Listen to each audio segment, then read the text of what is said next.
Monsieur le Président, avant tout, tous mes voeux pour votre rabibochage avec Monsieur Wauquiez, mais faites attention, je pense qu'il veut vous piquer à Monsieur Macron. Mais bon, ça c'est ma pure analyse politique. Concernant la question de la candidature au JO de 2030, dans les Alpes françaises. Il ne vous a pas échappé que Monsieur Macron n'était pas candidat à sa succession. Hein, bon. Ah, vous voyez, vous allez dans mon sens. Permettez-moi de souligner l'importance historique et symbolique de cet événement sportif mondial.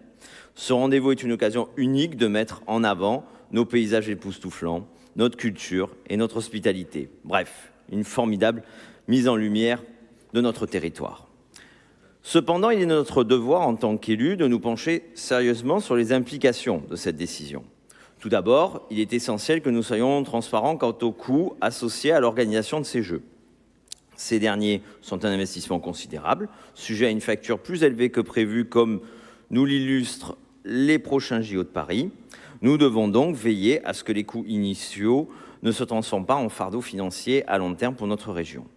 Sans évoquer la logistique, que nous ne pouvons pas sous-estimer vu l'ampleur colossale de la tâche, nous devons veiller à ce que notre région soit préparée à faire face à la gestion des infrastructures, du transport, de la sécurité, de l'hébergement, sans compromettre la qualité de vie de nos habitants. N'oublions pas que si nous sommes tout près de la sélection, et je le souhaite, c'est que de nombreux pays se sont désistés ou ont refusé de candidater. Les JO doivent être une fête sportive, un événement de dynamisme pour nos collectivités, de nos collectivités.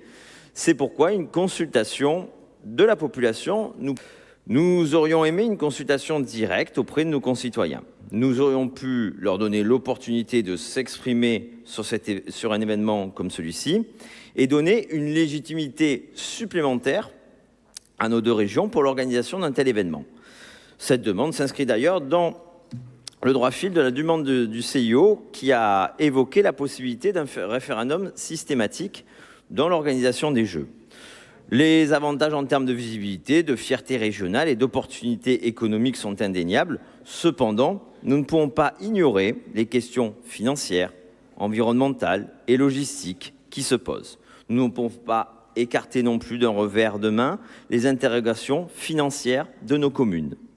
Vous l'aurez compris, cette consultation est pour nous importante dans la construction d'une candidature.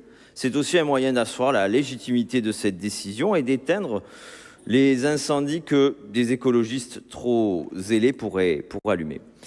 La décision finale doit être prise de manière éclairée, transparente, démocratique, dans l'intérêt de notre région et de ses habitants. C'est pourquoi nous voterons pour et favorablement en vous suggérant la tenue d'une consultation publique locale pour la tenue de ces Jeux. Je vous remercie, Monsieur le Président.